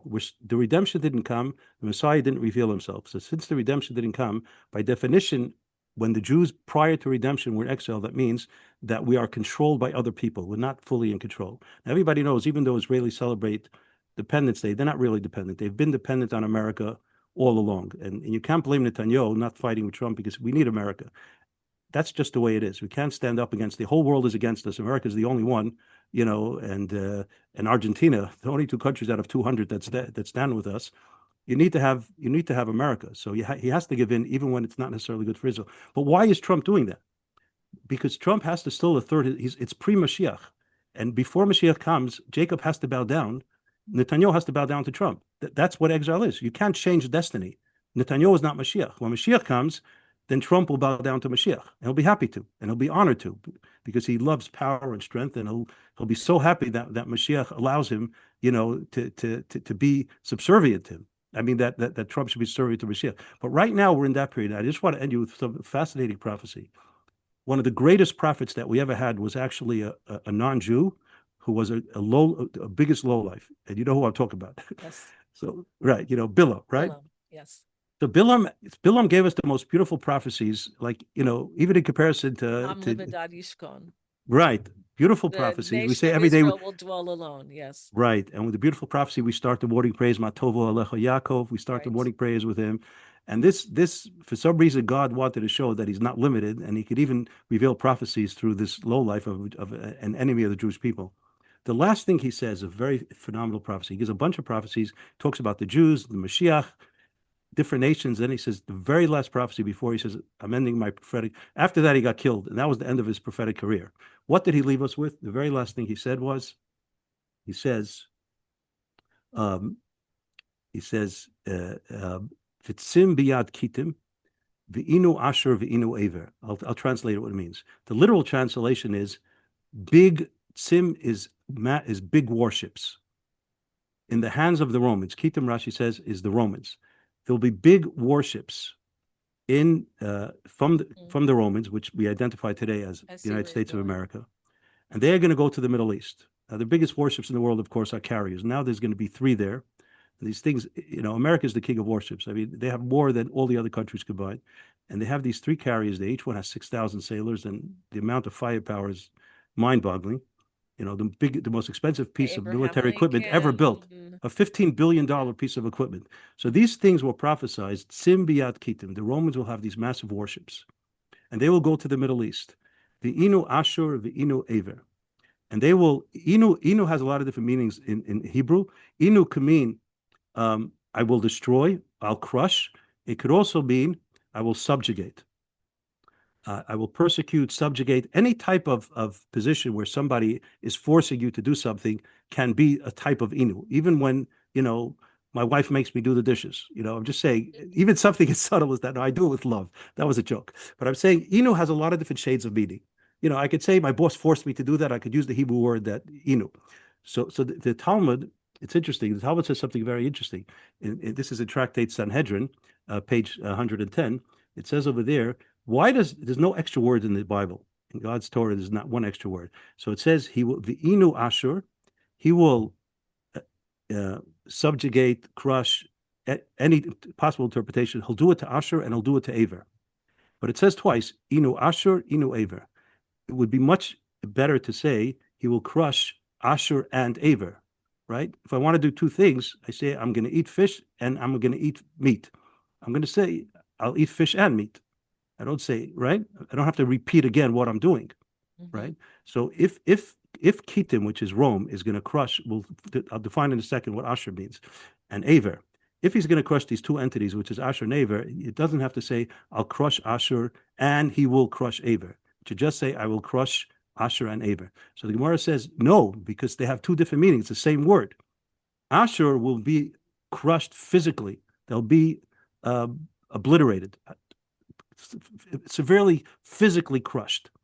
And Aver is only going to be dominated, not crushed, not hurt, not broken, but dominated.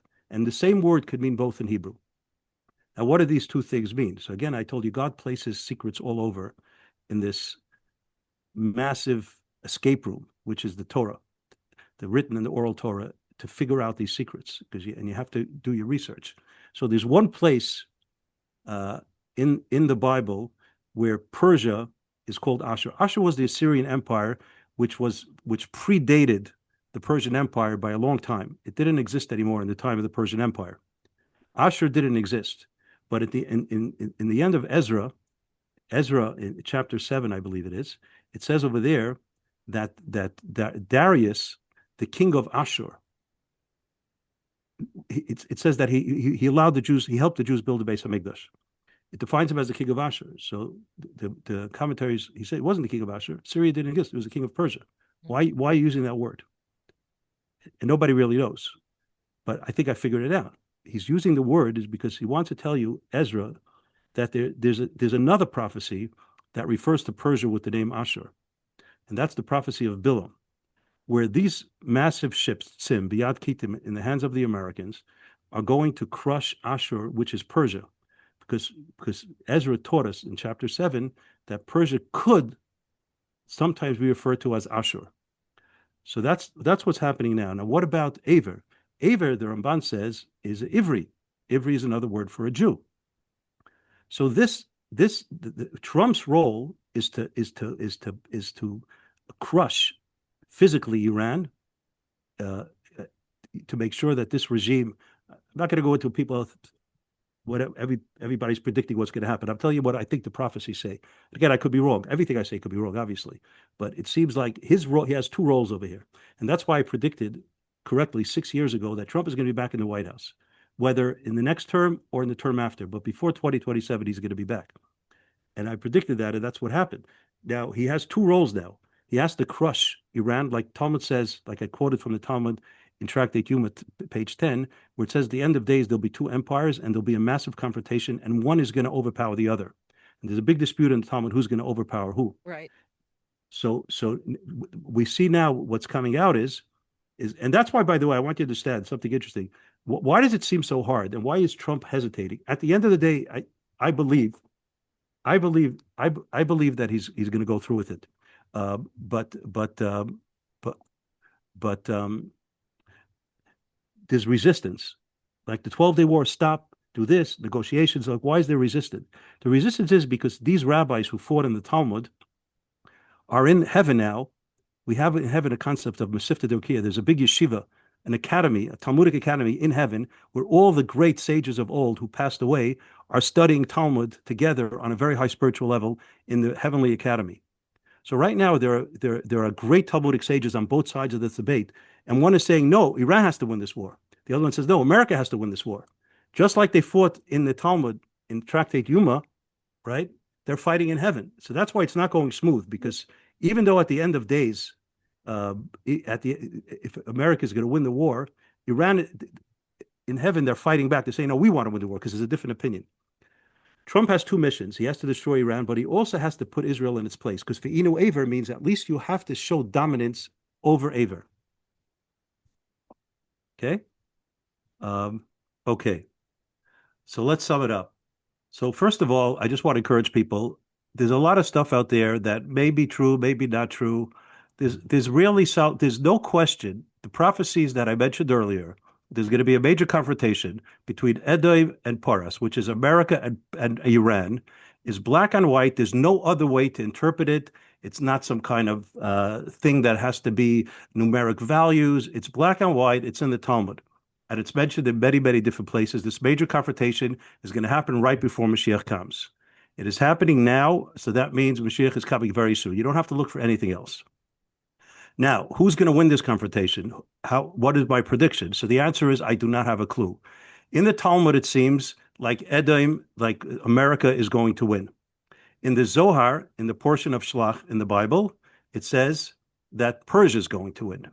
Okay. What now, does also, that mean by Persia winning? That two-thirds of the world is one of them, it says, is going to put down the other one. Now, what put down means, I don't know, but they will be. In other words, Iran, even though it's basically a third world country, if America backs down and signs some stupid agreement, so Iran actually won the war. It doesn't matter that we destroyed $1 trillion worth of their infrastructure. They won, America lost. Right. If Trump and Israel are successful in replacing the regime, then we won. If Trump makes a deal with some other idiot in the regime, then the regime is still here. In spite of him telling you, well, it's a regime change, it's not. So if this regime stays in place and he signs any type of agreement, even if the agreement is like this and that, and we're going to check, it's all baloney. They're not going to keep a word. As long Then as they the lost. Now, what IRGC is is going to still happen at the intact, end? it means that they won. Right. So who's going to win? I don't know. There's a big fight going on. I'm not in heaven, and I'm not an angel, and I'm not a prophet, but I can tell you for sure they're raging in heaven because there are different rabbis on different sides of it. So the famous Yalkut Shimoni, the medrash that everyone quotes about this major war with Iran is going to terrify the world. Right. In that medrash, Iran wins. So they're the last one standing. Of the four empires, the question is, which is the last one standing? Because when Mashiach comes, the Messiah comes, he takes away the power from the last empire. But who's the last empire? It could either be Persia or America. So there's a big dispute. According to that famous midrash in the Yalkut, the last one standing is Iran. So then Iran is going to win this war, and Trump is going to sign some stupid deal. According to the Zohar in Parsha Shlach, Persia is going to be the last one standing, which is Iran, right? According to the Talmud in Tractate Yuma, it looks like America. It looks like America is going to win. That's number one. I want to point out something fascinating. There's prophecy at the end of Daniel, right before it talks about the end, that nobody was able to figure out until today. It's a mysterious prophecy. Everybody could go look it up. It's in chapter 11. It talks about a king from the north engaging with a king from the south. And then it says the king from the north, right, is going to be very nervous about things that he hears from the east and from the north. He is from the north, but some country in the north and another country in the east is going to get him very nervous. And it says he's going to have a major confrontation with the king of the south, and he's going to build a palace in Israel. It doesn't say Gaza. It says it will be between the Mediterranean and Jerusalem, which is kind of where Gaza is. And it says he's going to build a palace there. Now, nobody knew what this was talking about until today, because the king of the north is America. Because I told you when it says that Magog is from the distant north, it actually means America, because America, right? I explained to you earlier about Alaska. Yes. So the king of the north is America. The king of the south is Persia. That's the confrontation it's talking about. The king of the north that the king of the north is worried about is not all the way north, but the king of the north that he's worried about is Russia. It's north of where he is, which is in the Middle East. And the king of the east is China. So he's worried about Russia and China, which is exactly what it says. Trump is crazy. Trump wants to build himself something in Gaza. He wants his port of peace. He wants a presence in Gaza, and he wanted Trump City over there. Like, why is he obsessed with it? Because it says he's going to want to build a palace. It says the word. He's going to build a palace. It says in the place between the Mediterranean and Jerusalem. So that's more or less that area. But it doesn't say in Daniel who's going to win. So that's in the Bible itself. It doesn't say. The rabbis are arguing with it. Now it's possible one is going to win, possible the other. You know what a third possibility is? That no one's going to win, because they're fighting it out and it's a draw. And God says, okay, stop fighting. No one wins. So if it's some kind of draw that everyone could claim, Iran is going to claim we won, America's going to say we won. It's not real black and white. It's not 100%. What? That's what they're saying now. Nobody knows, but I'm just saying, from all the sources we have, it's impossible to predict. I really hope our side wins and Trump gets rid of them, but I don't know. I think that's what's going to happen. But again, that's out of my pay grade. One more question. I want to stress something else. When is this all going to end, and when is Mashiach coming? So I spoke about this many times in previous videos. I have about 50 videos on YouTube. So wants to watch it, just search for Rabbi Weisberg. I started saying 6 years ago that the Mashiach the redemption has to come no later than the Hebrew year of Tavshin Pei Zayin, which parallels more or less the English year of 2027. How did I get that conclusion? So first of all, this is very, very important. I am not a prophet. I don't know if I'm right. I could be totally wrong. Everyone should know that. Nobody tell me later, oh, you said so, and I thought he's coming, and you let me down. I am not a prophet. I am not a big sage. I am not a mystic. I have no connections. I'm using my sense. I could be 100% wrong. It seems to me that I'm right. The very last verse, next to the last verse in Daniel, says that lucky is the person who waits till 1335 years. Nobody knew exactly when to start counting. A lot of people counted when the second temple was destroyed, and they were very upset in the 13th century when Messiah did not come, because it was 1335 years after the redemption. So what I figured out was, and I see a lot of people are repeating it today, some in my name, a lot of not my name. Maybe they figured it out on their own. I don't care if people say to my name or not, but you'll see I spoke about this 20 years ago in lectures, and it's in videos 6, 7 years ago, that the 1330, it says something, some abomination will be placed on the Temple Mount.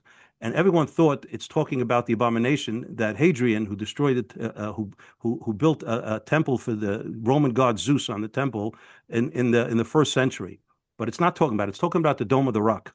And the Dome of the Rock is an abomination, not because it's a beautiful building, and it's not even a mosque, and it's not even made to pray. It's actually made to protect the Even Shesiyah, which is the stone in the Holy of Holies, which we believe that's the most holiest place on earth. And that structure is a really pretty structure, actually.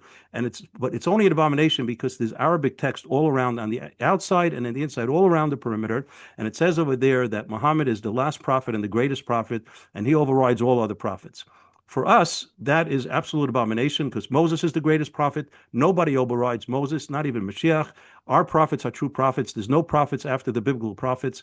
So that's putting down the Torah of the Jews and the chosenness of the Jews and saying, no, Islam was chosen and Muhammad is the greatest prophet. So that's an abomination to Jews and to Judaism and to God because it's false. That abomination, it says 1335. How do we know when it was completed? Well, in the inscriptions there that scholars believe is the original inscription from when it was built, it says it was completed in the Arabic year. They have a different way of counting years. It's a lunar calendar. It doesn't coincide at all with the solars like ours. And it says over there in the Arabic year of 72. Now, the Arabic year of 72 could come out all over the place. That specific year started in April 691, and it ended in April 692. Now, if we're going to say, so we don't know when during that year 72, it says it was completed, it doesn't say when in the year. So we don't know if it's 691 or 692. If it's 692, 1335 is going to get us to 2027. If it's 691, that means that Mashiach is coming this year. But again, I could be wrong on everything, but it could be it's this year and it's next year. I also mentioned something fascinating that if you count to the verses in the Bible, verse number 5,787, which parallels 2027, is the verse that says that the secret of the end is with me. Haloihu kamas imadi. It's a verse in Hazinu, in Deuteronomy, chapter 32, I think 34. Chapter 32, verse 34, and it says, the secret of the end is with me, God, and I don't tell anybody else. So God hid the secret in plain sight because he's telling you a secret, and if you count the verses, the secret is revealed, but nobody counted it until recently. So that is verse number 5,700, tough Shin Pei Zayin. However, there's different versions of the Bible, not the wording, but how to divide the verses. There's a Sephardic custom and an Ashkenazi custom. So I said in a previous video that it's going to be 2027, but according to another version, how you divide the verses differently. Again, there's no two versions of the Bible itself, but just where to put the periods. So it could be that the other version is correct, and it's this year. So Mashiach might come today, and this year he might not. But even I also want to stress another thing. We're talking deadlines. Even if the deadline is 2027, it doesn't mean we have to wait to 2027. It just means that's the final time. And very possible that God, Hashem, is not going to say, I'm going to wait till the last minute. Even though it was destined to be then, you guys went through so much, I'm going to pick it up. So number one, I don't know if I'm right. Number two, even if I'm right, it's only a deadline. Number three, even if it's a deadline, it could be this year and it could be next year. So that's what I want to point out. The second thing I want to point out is I don't know, again, I'm not a prophet, but it seems for me that the war in Lebanon and the war in Gaza is going to go nowhere. We lost the war. Let's just face it. We lost the war in Gaza because they're not a threat to us. They're not firing rockets, but they're in full control of Gaza. And these enemies of God and the Jewish people are sitting on our border and laughing at us and celebrating and as far as Hezbollah is concerned, you kill another 1,000, another tunnel. There are 50,000 left. We're not winning. Now, how do I know that? I'm not a political commentator, because there's a verse we read in the last day of Pesach in Isaiah chapter 11, where it says over there the beautiful verses about the Yishai, that the Messiah is going to come, and Garzevim Keves, the lion and the lamb, all those beautiful verses. If you read a little after that, it says that when Mashiach comes, Va'afu bakosef plishtim yama, we will blow away the Plishtim, the Palestinians. Now there are no Palestinians; they're fake. The name Palestinian is fake, but that's the name they call themselves. So the ancient Palestinians are long gone, their history, Right. but they took on that name. So when the verse says that we're going to blow them away, it means two things: that it's so easy to win over. Hamas is the weakest army in the world, and they perpetrated October 7th, and now the Israeli army could take on Iran, which is a massive country, and they lost. Why did they lose against Hamas? Because it's not predicted. You can't do anything. There's a plan. And it says in Isaiah 11 that after Mashiach comes, after Yishai, it will be so easy to get rid of them. They won't even be in. It says Va'afu. We could blow them away. We don't even have to beat them up. They're Mm, so nothing. We could just poof, and they're gone. But right. that's a messianic prophecy. As far as Lebanon is concerned, also there's a prophecy in Zechariah 10, which says that after the Messiah comes, the Jews will inherit Lebanon. It's part of the biblical boundaries. Asher By the way, if any, Naphtali. right, Right. so it says so that means it's not going to happen before. So hopefully, they're subdued. We kick the can down the road. They're not going to hurt us too much, but we're not going to succeed to have complete victory in these places, and not because of this Netanyahu, this one, that one, Trump. It has nothing to do with that. It's not in the books. Mm. So what Really, isn't? yeah, go Yeah, go ahead. on. I just No, wanted a you. really quick question. I hear some people who are into eschatology, they're saying that the big war, the big one is going to come this summer. Have you heard They don't that know what they're before? talking about. What is it based Okay. on? Everybody just shoots their mouth of I it. don't know. I've been trying to Okay, we're find finished. out. Listen, I'm a Yeah. 1000% convinced we're finished with the wars of Gog and Magog. We this the terrible suffering. What I quoted to you before in Daniel, which would be the most terrible time the Jews ever experienced. What I quoted to you in Zechariah, Mm. that in 14, that half of Jerusalem is going to be captured. All that was toned down. It was horrible, but it was October 7th, and it's beyond us. It's finished. There's no more wars. We're talking about these massive wars of Gog and Magog against Israel. Not going to be any more wars. The last confrontation is now between America and Iran, and Israel as kind of like a proxy of America and a partner in America. So we're fighting on American side, but it's not Israel's war, even though Israel is contributing 50% of everything, but it's America's war. We're working together with the Americans. It's a war from Edom and Poras. We don't know who's going to win. No more wars, no more suffering. It's all over for that part. Thank God we suffered enough and it's all over. What everybody has to do now is prepare yourself, because one thing I want to end off with: after Mashiach comes, people are going to be so upset at themselves. They're going to be pounding on their chest. You fool. You were told, not just Weisberg, everybody out there, like everybody who knows anything, knows that Mashiach is coming. Whether this prophecy, that prophecy, it's obvious. Mm. And it says after Mashiach comes, there's much less value in everything we do, because it's a challenge today. If you want to be a good person, a giving person, a devoted person, a good wife, a good husband, a good person, if you want to do mitzvahs, you want to be devoted to God, there is a fight. There is a Yetzer Hara. There's an evil inclination. There's darkness in the world. There's crazy people in the world. There's all different kinds of challenges in the world that are fighting us. And we have to fight against all the garbage that's going on around us. And everything we do is so valuable to God. Afterwards, when God gets rid of all this stuff, and that's all we have is the goodness in us.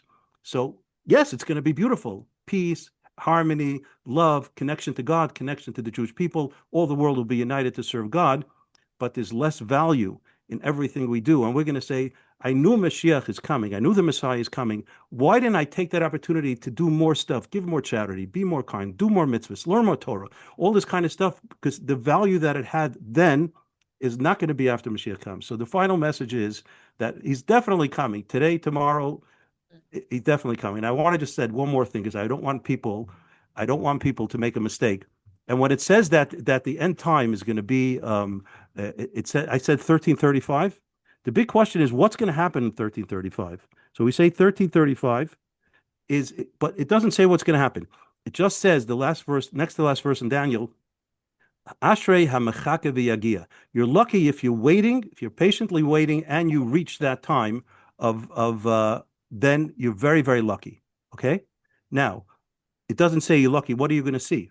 So this is just what I want to end off.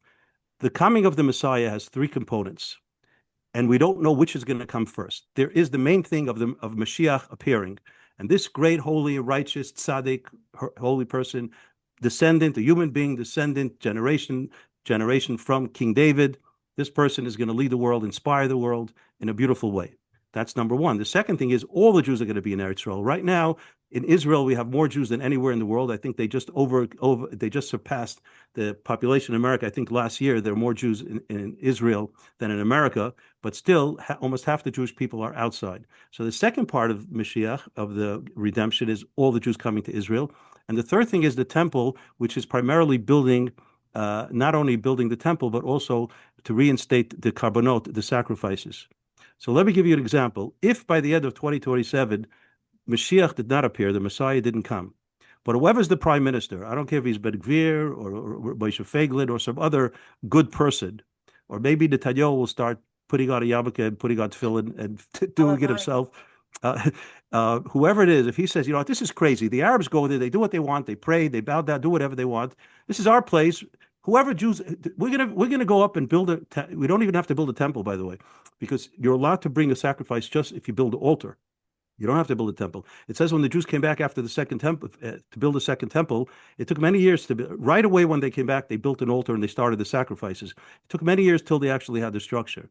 So let's say, for example, in 2027, before the deadline, whoever the prime minister is or whoever the coalition is, and they say from now on we're going to rebuild the altar, and Jews can be back, and we don't have to knock down the Arab structures because the place of the altar is not. There's no structure there because the Al-Aqsa is all the way in the south, and the Dome of the Rock is actually where the Kodesh HaKadoshim is, not where the altar is, Holy of according to Holies. most opinions.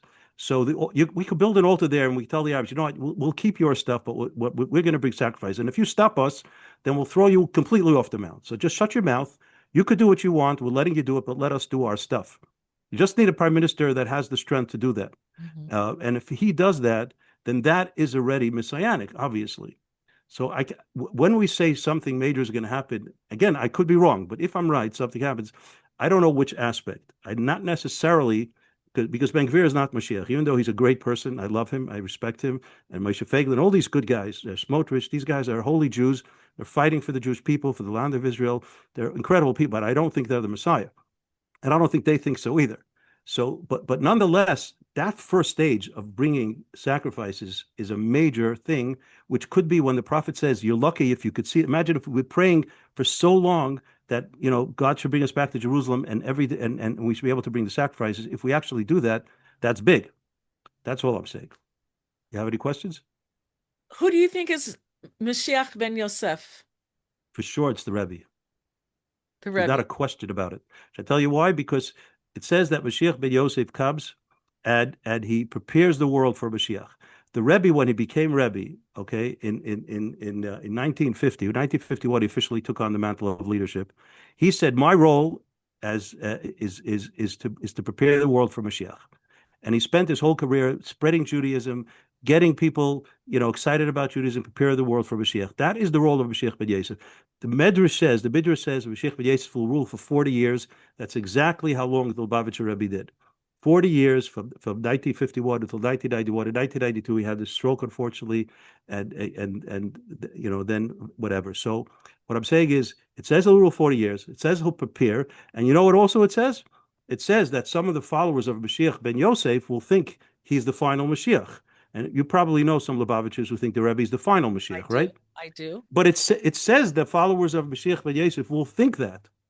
So everything, what it says about Mashiach Ben Yosef, the fact that he's coming before, and the fact that there's a lot of stuff I could give you a 2-hour thing about how I know for sure. No, there's no question that the Lubavitcher Rebbe was Mashiach Ben Yosef. He fulfilled all the prophecies. Everything is behind us. Mashiach Ben Yosef came and he went. Gog and Magog is finished. We're on the final phase, the confrontation between America and Iran, which is Edom and Paras. And there's nothing left to do except to prepare. Nothing left to do except to prepare.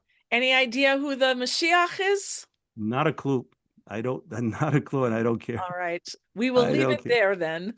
Okay. And we will have to wait and see, right? It doesn't really matter.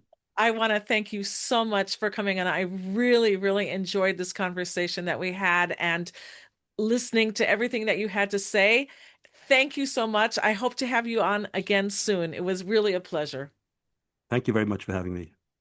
Hey everyone, to make sure you can get access to all of our interviews, make sure to hit the subscribe button on both our YouTube and Rumble channels. Your click makes us all stronger. Thanks.